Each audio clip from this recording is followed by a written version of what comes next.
А сега на почеток ќе видиме едно малце мајтап видео. Австрискиот пратеник кој што ја исмеја целата светска здравствена организација со тоа што докажа, значи процедурално докажа со така наречениот ПЦР тест, неверодостоен, дека Кока-колата како производ е позитивна на Coronavirus. Па да го погледнеме.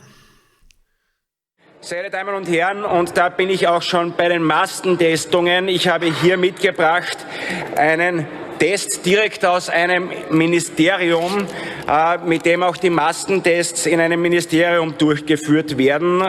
Und, sehr geehrte Damen und Herren, den Patienten unter Anführungszeichen handelsübliche Cola.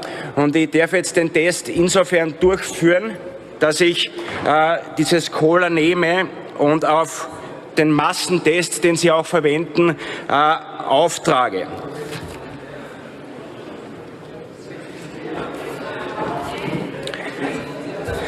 Sehr geehrte Damen und Herren, ja, das ist ein Blödsinn, dieser Test, den Sie mit Steuergeld angekauft haben, mit mehr Steuergeld, als nötig gewesen wäre, um die Hackler-Pension aufrechtzuerhalten. Und wie wertlos dieser Test ist, den werden wir am Ende meiner Rede sehen, wenn das Ergebnis vorliegt, sehr geehrte Damen und Herren. Sie sprechen von Blödsinn, bezahlen tut das die Bevölkerung. Aber weiter im Text. Nicht nur, dass Sie hier eine groß angelegte Umverteilung anlegen vom Steuerzahler in Richtung Pharmaindustrie und Co. Durch Ihren unstrukturierten Lockdown haben Sie Firmenpleiten, eine Wirtschaftskrise, eine Sozialkrise ausgelöst. Sie haben Existenzen zerstört, von Familienunternehmen bis hin zu betroffenen Arbeitslosen. Sehr geehrte Damen und Herren, Sie nehmen unseren Kindern die Bildung, das haben wir heute schon gehört, und Sie zwingen unsere Kinder, Masken zu tragen, obwohl wir mittlerweile wissen, dass die Masken in den Schulen überhaupt nichts bringen. Sie behandeln unzählige Patienten nicht mehr, produzieren somit einen Gesundheitsnotstand, der teilweise schlimmere Auswirkungen hat als das Virus selbst. Bei der Aufstockung der Bettenkapazitäten und des Personals und gegen die Krise entgegenzuwirken, da haben Sie bis heute versagt, noch nicht einmal begonnen haben Sie damit. Und, sehr geehrte Damen und Herren, Sie haben unser Land in eine Diktatur Light geführt und errichtet und Österreicherinnen und Österreichern Grundrechte genommen. Den Österreicherinnen und Österreichern, Sie haben recht, Herr Kollege von der ÖVP, das ist unglaublich, haben Sie Freiheitsrechte genommen. Die Freiheit, sich frei zu bewegen, die Freiheit, die Familie und Freunde zu sehen, aber auch die Meinungsfreiheit. Die Meinungsfreiheit insofern, dass wenn jemand zu Recht Ihren Maßnahmen kritisch gegenübersteht, dann machen Sie die Bürger in Österreich, die Österreicherinnen und Österreicher verächtlich. Sie denunzieren die Bevölkerung als Covidioten, als Gefährder, als Aluhutträger, wenn man zum Beispiel die Fragwürdigkeit ihrer Tests in Frage stellt und die Korrektheit ihrer Tests in Frage stellt. Und konkret hat der Gesundheitsminister auch seinen anvertrauten Rahmen der Möglichkeiten in rechtswidriger Weise schuldhaft überschritten, indem er Verordnungen erlassen hat, die gesetzlich nicht gedeckt waren, sehr geehrte Damen und Herren.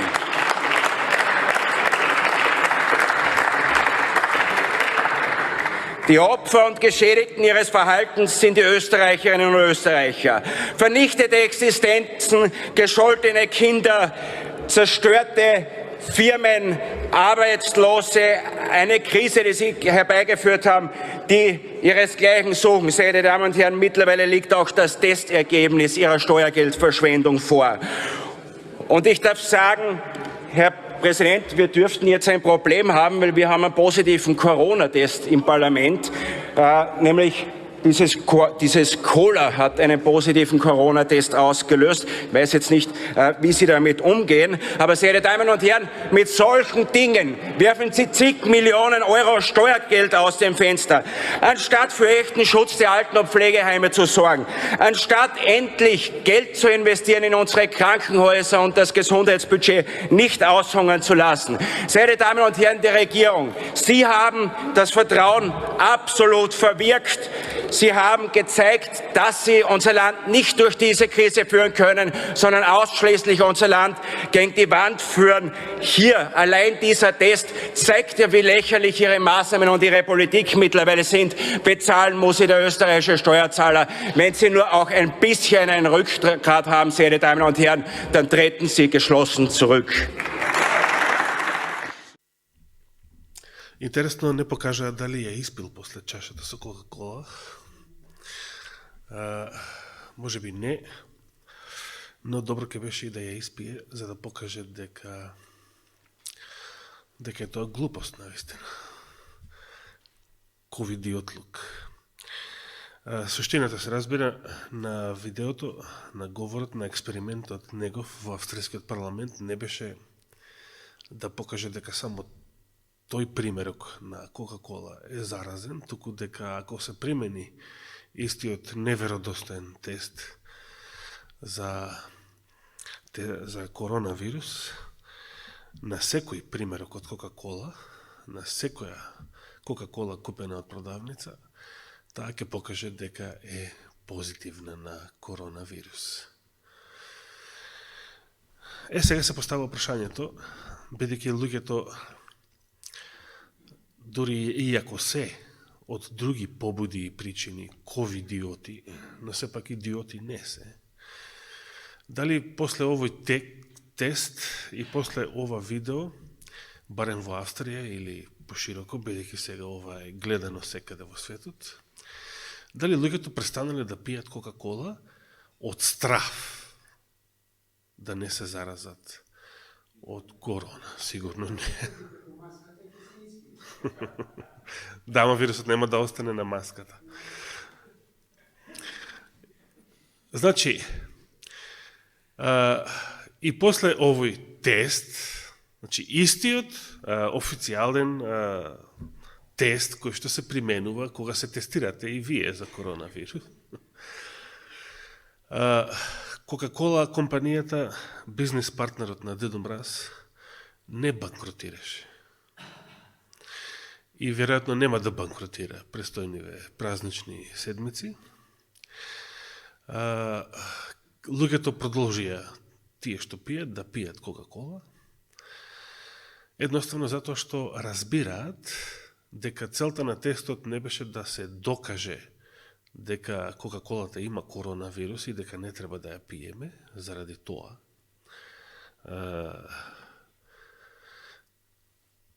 Добре да не ја пиеме од други причини, не заради тоа. Туку дека тестот е неверодостоен.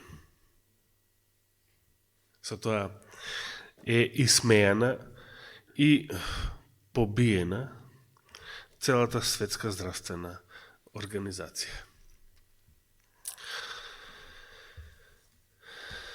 Сега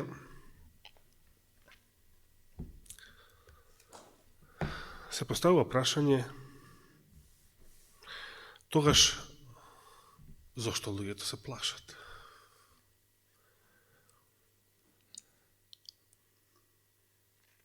Дали се плашат од полиција? Зошто повеќето луѓе во бајката на Ханс Кристијан Андерсен, поточно во таа бајка, сите освен едно мало дете не се осмелуваат да кажат тоа што нивните очи го гледаат, дека царот е гол. Значи не беа слепи, гледаа. Не беа глупави, знаеа, па сепак зошто не се осмелуваат да го кажат тоа? Кој мотив беше присутен? Стравот, точно. А едно мало дете немаше никаков страв, немаше никакви грешни побуди, Едноставно, што ми ја согледа вистината, фактот, и веднаш го кажа. Како што малите деца во својата искреност многу брзо знаат да го кажат тоа што го мислат, што го гледаат, што го сакаат, чувствуваат и така натаму. Но стравот не е единствениот грешен мотив. Постојат разни грешни мотиви на кои што луѓето паѓаат, како луѓе паѓаме, иако не сме идиоти. Значи, не паѓаме затоа што сме глупави, затоа што не сваќаме што е работата, туку затоа што постои нешто друго. И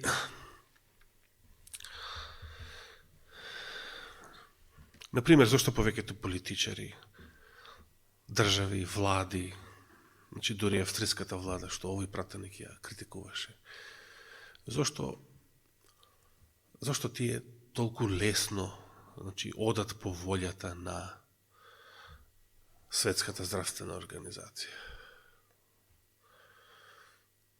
Која ви е најпознатата причина? Денес брат Зоран ја спомна, пред да почне одборската седница. Која е најпознатата причина зашто луѓето, властите, владите се ги следат и ги спроведуваат овие наредби кои што доаѓаат од светската влада? Како? Да. Платени се, и бидејќи се платени, бидејќи примиле мито, затоа се однесуваат како ковидиоти. И навистина, особено со тукашнава влада, тоа е најмногу случаи. Парата, корупцијата е тоа што го сакаат, тоа што им ги затвора устите или им ги отвора за да зборуваат глупости. Зошто повеќето луѓе во светот, ова е сега стара тема, веруваат и тврдат со цел памет дека потекнуваат од мајмун. Дека чимпанзата им се најблиските роднини, пишуваат во стручни учебници. Чимпанзата и биле најблиските роднини. Зошто тоа го тврдат? Дали затоа што се идиоти?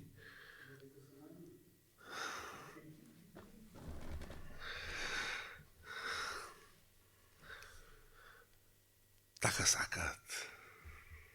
Така им одговара. Сакаат вселена без Бог. Сакаат живот без лична одговорност. Таква е човековата грешна природа.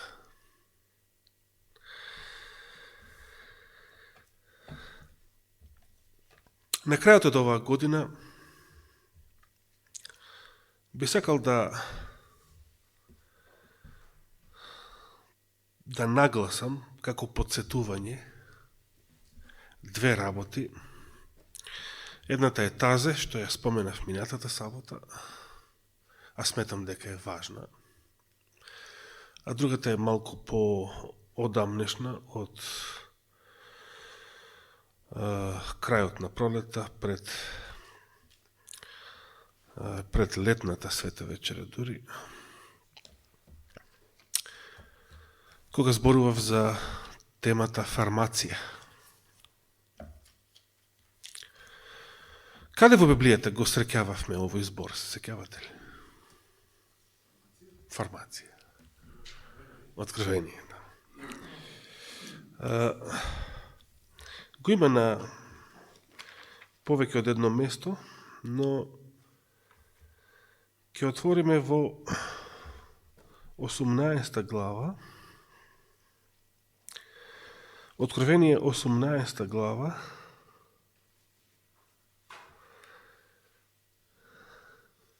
каде што ќе го прочитаме,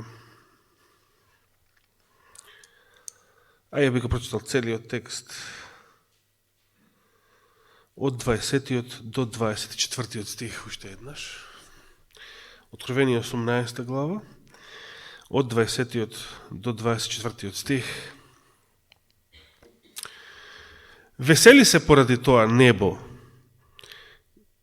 и вие свети и апостоли и пророци, зашто Бог, овој превод вели, ги заштити вашите права. Како вели Константинов? Тоа е многу подобро. 21 стих. Тогаш еден силен ангел подигна еден камен, голем како воденички камен, па го фрли во морето и рече: со такво бучење ќе биде сринат Вавилон, големиот град, и ќе го нема повеќе. Значи целата оваа светска мафија ќе го доживее ова, ќе доживее страшен крај според откровението. 22 стих. И глас на харфисти. Што значи што? Да се подсетиме. Забави, концерти, пејачи, кафани, ресторани. Тоа веќе го испозатворија, така. Пролетоска беше испозатворено и сега за време на овие зимски празници исто така испозатворено. И сега цел свет ќе биде принуден на каква таква трезвеност за време на најлудата ноќ. Или сепак некои и оваа година ќе завршат на токсикологија. Добро, ако биде трајче дежурен следниот петок, ќе го посетам и ќе дознаеме колку души, баш ме интересира, ќе завршат оваа нова година на токсикологија. И глас на харфисти, пејачи, свирачи и трубачи во тебе нема веќе да се чуе. Но ова не е заради корона мерките, туку кога Господ ќе го утепа Вавилон, како што најавува оваа пророчка книга. И никаков уметник од која и да е уметност нема повеќе да се најде во тебе. Замислите, значи нема филмови, класични слики, нема театри, театарски представи. Какви се други уметности постојат? Зошто нема да се најде повеќе во тебе? Шум од воденичен камен нема веќе да се чуе во тебе. Или денес би рекле бучавата од било која фабричка машина, бучавата на автомобилите, на авионите, нема повеќе да се слушне. Све ќе биде штама. Замислите како ќе изгледа планетава за време на тие 1000 години. Пустелија, штама. Дори птиците небесни од лета ги нема повеќе. Каков призор, какво време ќе биде тоа. 23 стих, нашиот клучен стих. И светлина од светила нема веќе да осветлува во тебе. И глас на младоженеци невеста нема веќе да се чуе во тебе. Бидејќи трговците твои беа големи луѓе на земјата. Зашто преку твоите магии се заблудија сите народи. Каде се крие зборот фармација? Тука. Во магиите. Да. Вражања, да. Може да покажеш уште еднаш? King James Version во Word. The Word. Да. Да, 24 глава таму зборува за пустелијата на... Дај да отвориме што ми ја спомена. 24 глава. Исаија 24 глава. Божиот суд на земјата. Тоа е описот што го дава Исаија. Ја ќе почнам од 3 па надолу. Значи Исаија 24 глава од 3 понадолу, земјата ќе опустоши до крај и целата ќе биде ограбена, зашто Господ го изрече тоа слово. Тагува, нажалена е земјата, опаднала, тажна е вселената, небото пропаѓа заедно со земјата. И земјата е оскверната под жителите своји, зашто тие ги прекршија законите, го изменија уставот, го нарушија вечниот завет. Видите колку убави зборови. Вечниот завет. Затоа проклество ја јаде земјата, а жителите неизини трпат казна. Затоа се намалени жителите земни. Ке успеат да ја намалат популацијата на земјата? Или Господ ке ги намали сите нив во времето на 7 последни зла? Малку луѓе остана, 6 стих беше тоа, 7, плаче гроздовиот сок, боледува лозата, воздивнуваат сите што се веселеа од срце. Престана веселбата со тимпани, вели тука. Молкна вревата на оние што се веселеа, стивна звуците на харфите. Не пијат повеќе вино со песни, горчлив е жестокиот пијалак за оние што го пијат. Значи нема да има веќе ни виски, ни узо, ни конјак. Или сето тоа ќе биде нешто непријатно во нивните грла. Разорен е запустениот град, сите куќи се затворени, не може да се влезе, плачат за вино по улиците, исчезна секаква радост, изгонета е секаква веселба од земјата. Во градот остана само пустош, портите се искршени. А среде земјата меѓу народите ќе биде истото што станува кога маслинки тресат или паберки по гроздобер. Она што останува како необрано, обично скапано, неквалитетно и така натаму. Значи, кај магиите или кај вражањата го имаме изворниот збор фармакија, од кој што настанало зборот фармација, и ден денес може во Грција сте виделе сигурно дека на аптеките го пишува тој збор фармакион, така се вика аптека. А зборот фармакон значи отров. Да. Значи, аптеката можеме да ја преведеме како отровница, место каде што се продаваат отрови, или дроги, како што ги нарекуваат на запад. Дроги. Дрогерија, да. Дрогерија, точно. Мислам дека во Хрватска уште ги викаат дрогерија, освен ако не го смени.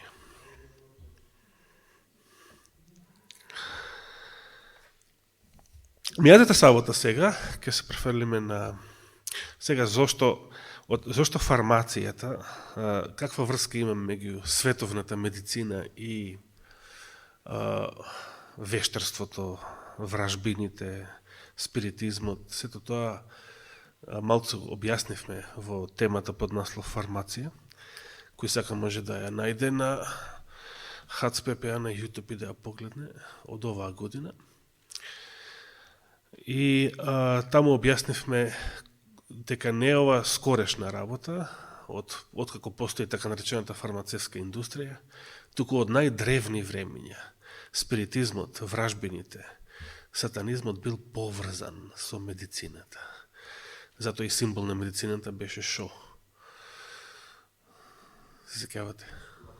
Да, нешто со змија на него, точно. И до ден денес, како што споменавме тогаш, едно подсетување, на руски јазик лекар до ден денес се вика врач. Многу интересно. Мијатата сабота споменав дека, и тука би сакал малку да појаснам, мнозина кои што се интересно, не очекував да видам дека и многу адвентисти се однесуваат се однесуваат како заблудени во времето на оваа криза, па и во прашањето во однос на вакцините. Мислев дека барем тие ќе требаше да бидат попаметни од останатиот свет. Но,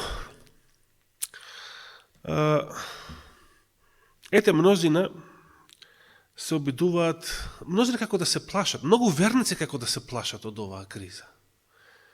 Еве, ја би сакал да поставам прашање, дали вие се плашите? Дали вас ве исплаши оваа криза? Корона кризата. Јас повеќе пати кажав и сега кажам, мене ме израдува. Мене ме израдува кога масонот Клаус Шваб од Давос кажува дека до 2030 година нема да постои приватна собственост. Нема да бидете собственици на вашите станови, недвижен имот и така натаму. Демек све ќе биде еден голем светски комунизам. Сега бидејќи ние живеевме малку повеќе во таков систем, малку сме навикнати и нема да ни биде толку страшно. А што мислите? Но, ме радува мене од друг аспект. Бидејќи колку пати велев, Господе, дојди најкасно до 31-та година. Не сакам овој свет да постои подолго од тоа. А сега пред 21-та изгледа како да настаните ќе се движат многу побрзо. И тоа ме радува. Слава на Господа. Слава на Господа што наредни 10 години изгледаат многу, ако не и премногу. Но, не забравете, ние ништо не предвидуваме што се однесува до времењата. Ако Господ одлучи да ги растори скрос нивните планови и да даде уште повеќе години милост, тоа ќе се случи. Но, ако Господ одлучи да дозволи да ги спроведат овие планови што ги имаат до 2030 година, ако не и поскоро, тогаш јас се радувам. Се радувам што Господовото доаѓање е толку близу.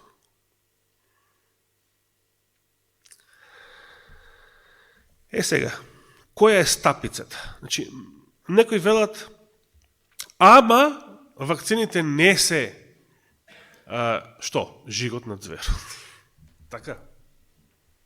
Ниту јас некогаш кажав дека вакцините се жигот на зверот.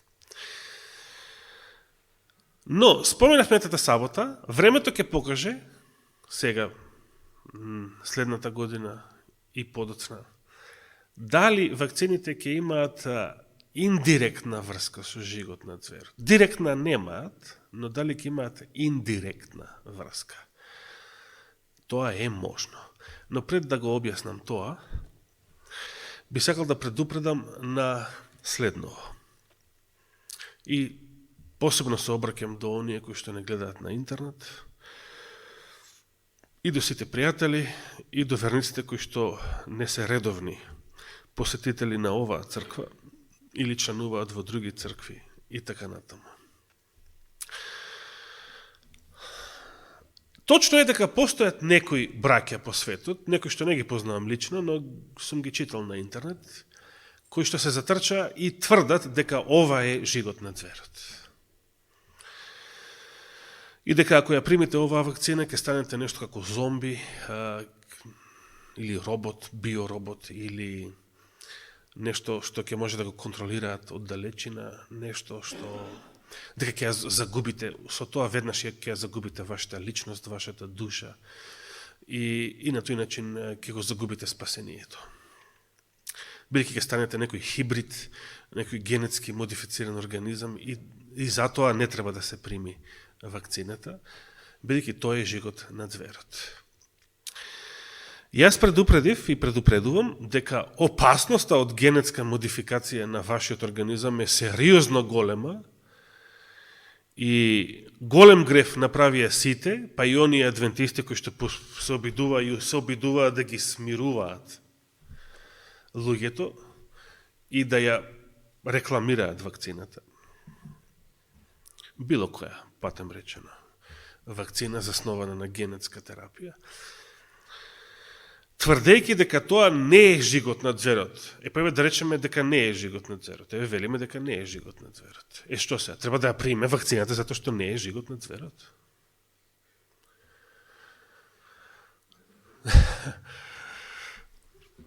Еве, добар пример.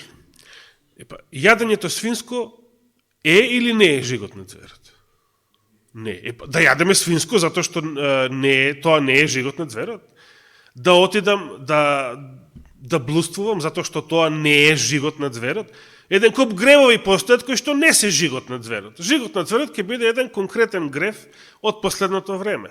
И не е празнувањето на неделата само по себе жигот на ձверот, нешто што генерации христијани го правеле со векови наназад, и ниеден од нив во минатото не го примил жигот на ձверот. Туку жигот на ձверот е нешто конкретно од последното време, како што Божиот печат е нешто конкретно за последната генерација, за луѓе верници од последното време. Значи, ако нешто не е жигот на ձверот, а е грев, а генетската модификација не само на луѓето, тоа е најстрашното. И на растенијата, и на животните, и на сето оно што досега сме го имале, по продавници особено, на пазарот, е според Елена Вајд последниот грев, според духот на пророштвото. Значи, постојат многу гревови, кои што не се и не мора да бидат жигот на ձверот, но не треба нито еден од нив да го правиме и да го прифаќаме само затоа што е грев, а не затоа што е жигот на ձверот. Но како е можно некој конкретен грев, дали може би и овие вакцини, не знам, времето ќе покаже, реков, да има индиректна врска со жигот на ձверот. И тоа би сакал да го објаснам. Значи, добро, мнозина адвентисти, повеќето адвентисти, начело со Генерална конференција, велат, не, овие вакцини не се жигот на ձверот. Добро, и сега шо? Да ги примеме затоа што не се? Не, тоа е будалаштина, се разбира. Туку, а што е жигот на ձверот? Кажи. Значи, што сме поучували, што сме проповедали, што сме тврдели цело време со години наназад, што е жигот на ձверот? Сега. Сега, за да ја погодиме точната дефиниција, ќе треба внимателно да ги составиме зборовите. Но еве, да не губиме многу време, она што сакам посебно да го истакнам како предупредување е следното.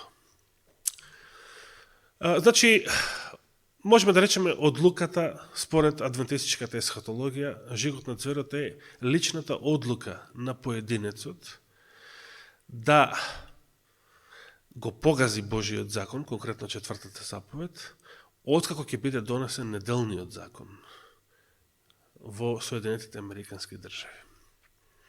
Значи, откако светот ќе биде информиран со пораката за третиот ангел за Господовата сабота, наспроти неделниот закон во Америка, кој што ќе ги соедини скрос уште повеќе папството и отпаднатиот протестантизам. И тогаш мнозина, сите ние практично, и мнозина луѓе во светот, кои што сега се уште не ја знаат вистината, ќе треба да донесат личен избор. Тој изборот секогаш бил истиот избор. Христос или Барабата. Вистината или лагата. Божиот или ձверскиот антихристовиот закон на земјата. Ние се разбира баш затоа што особено вие постарите, живеевте и во времето на комунизмот како верници. И јас бев ученик, ама како неверник. Значи, немав... Иако мразев, кога сабота, кога требаше си до школа, мразев. Кој сакаше сабота у школа да иде? Тоа беше одвратна работа. Но, вие што сте биле верници и сте го имале тоа искушение да ве тераат сабота на работа, сабота во школа, сабота на испит. На некој начин сте малтку поискалени од оние на запад. Значи, знаете, донекаде знаете на своја кожа како било, па и неделниот закон кој ќе дојде нема да биде толку страшен. Што мислите? Сме го проживеале тоа. Малку сме го проживеале тоа, или, подобро да се изразам, вакцинирани сме малку. Од претходното искуство во комунизмот.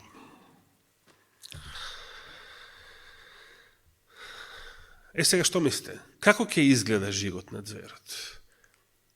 Мијатата сабота споменав дека сатаната и антихристот не сакаат со сила ниту да ве вакцинираат, ниту да не знам шо. Не може некој со сила. Замислите во раното христијанство, кога се барало од христијаните да принесат жртва или само да запалат темјан на некој пагански олтар пред дали римскиот статуа на римскиот император, како обожуван како бог, или на некој од паганските идоли. Значи, што требало да направи христијанинот за да избегне смртна казна, за да не го фрлат во арена, да го искасапат лавовите или да не биде запален на клада или било каква маченичка смрт? Што требало да направи христијанинот? Само да го запали темјенот пред статуата, пред бистата на паганскиот бог. Сега, а зошто па, да речеме, некој римски војник не го грабнал христијанинот со сила да му ја држи раката, со сила да му става факел меѓу прстите и да го влече за рака и да го запали темјенот на... Имаш смисла такво нешто? Значи, спротивно на неговата волја, не беше целта да се запали темјанот спротивно на неговата волја, така и ѓаволот нема интерес нешто спротивно на вашата волја да ве присили, да ве боцне, да ви шприца нешто, да не е тоа. Тој се бори за нашата согласност. Да, на христијаните им се заканувало, ама смрт, ама ова, ама она, ќе ти ја сечеме главата, ќе те фрлиме пред зверовите. Ама не го правеле не ја грабале раката со сила, и со сила, како да примерот ја грабнат раката со сила и подпиши нешто, подпиши, признај. Не, току ти тоа сам да го направиш по твоја одлука, за да ги избегнеш искушението, неволјата со која ти се закануваат во спротивно. Сега така изгледа и сега работа. Ке видиме сега како ќе биде следнава година. Вчера прочитав, Франција веќе подготвува зелени пасоши, што ќе ги добијат сите што ќе се вакцинираат. Шпанија најавува дека нема да ги дискриминира своите граѓани по однос на вакцината, но оние што нема да бидат вакцинирани ќе бидат евидентирани на посебен, ќе води посебна евиденција за оние имиња граѓани што нема да се вакцинираат. Ова личи на фашизам и личи, но се уште не е она што го читаме за жигот на зверот. Бидејќи за жигот на зверот што читаме? Нема да смее да купува, ниту да продава. Сега, како ќе изгледа тоа? Например, ако појдете во продавница после неделниот закон, и сега како ќе изгледа жигот на зверот? Ќе ви рече продавачката на каса: вие сте тие саботарите, што ја празнувате саботата? Вие не можете да купувате. Така ќе изгледа жигот на зверот? Се разбираме. Како поинаку замислувате дека ќе изгледа жигот на зверот? Еве сега слушаме документ, пасош, некои велат апликација на мобилен телефон, ке треба да покажуваш по аеродроми, по ресторани, маркети и така натаму, дека си вакциниран. Арно ама, сите знаеме, не сме идиоти, и они добро знаат, дека и до ден денес се фалсификувале пасоши, документи, пари дури се фалсификуваат, тестови. Јас веднаш да кажам, отворено, ја не мислам да сведочам лажно. Значи, не мислам да отидам кај било кој лекар и да речем, дај ми една доза од вакцината, дај ми еден шприц, јас ќе ги смачкам надвор на улица, ќе ги фрлам, а ти запиши ме во евиденција дека сум вакциниран и ти си, и ја да си шетам по светот бесплатно, ама со тоа ќе сведочам лажно пред секој полицаец, пред секоја контрола на аеродром, на граница, ќе им сведочам лажно дека јас сум вакциниран, кога не ја сакам вакцината, не сум вакциниран, и зборувам против неја. Со тоа би го прекршил Божиот закон. Но мнозина тоа ќе го прават. И овие ѓаволите тоа го знаат, и сега дали ќе промине сега целата наредна година, дали ќе биде после само неколку месеци, не знаеме, ако Господ даде милост ќе биде после многу години, но тие чекаат да помине таа фаза, фазата на документи, пасоши и така натаму, апликации, и ќе дојде времето кога ќе речат, па сега гледате, све се фалсификува, и ова се фалсификува, и пасоши се фалсификуваат, и пари се фалсификуваат, чаре. Чаре да нема пари, да нема банкноти, да нема пасоши, да нема лични карти, да нема здравствени книжки, да нема ништо, туку сето тоа да го има каде? Во некаква технологија. Затоа ќе продолжиме следната сабота. Во некаква технологија. Како ќе изгледа жигот на цверот? Сигурно нема да изгледа, ќе одите во продавница или на граница или во аеродром и ќе ви речат, ќе ве прашаат, ти си тој саботарот, за тебе не може. Не, така нема да изгледа жигот на цверот. Нека Господ не охрабри и не ојача и не благослови да влеземе подготвени, цврсто решени да влеземе во новата година со желба да му служиме на Господа, Господа ни биде на прво место, а потоа сето друго Он ќе го нареди. Не дека ќе поминеме без гребнатинки, но сето друго Он ќе го нареди да ни биде за благослов, дури ако биде и страдање, и прогонство, и така натаму. Нека му е фала и слава. Амин. Ти благодариме, Господи, што не водеше и во оваа болна, тажна и кризна година. Спремни сме да ја оставиме позади нас и да влеземе во новата година со цврста решеност да ти служиме Тебе. Наспроти се друго што ќе се случува, што ќе дозволиш да се случува, а што ние однапред сега не го знаеме.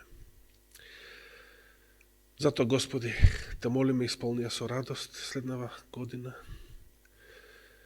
за сите што ќе живееме во неа. Водени чувајни во престојнава седмица и последниве денови од старава година. Нашата радост и нашата среќа да произлегува од Тебе, од Духот Твој во нашите срца, од Словото Твое во нашите мисли, а не од надворешните околности, какви да се тие, најрадосни до најтажни. Те молиме, Господи, за нашите болни и немокни, те молиме за сестра Мимица најмногу. Те молиме за сите кои што се разочарани, кои што се обесхрабрени, кои што ја загубиле верата, кои што се оладени, но тие се подобри од нас млаките, ако повторно се обратат и станат жешки. Те молиме, Господи, соедини ги сите Твои верници, сиот Твој народ, во една вера наспроти искушенијата кои што ни предстојат. Ова те молиме и ти благодариме во Христово име. Амин.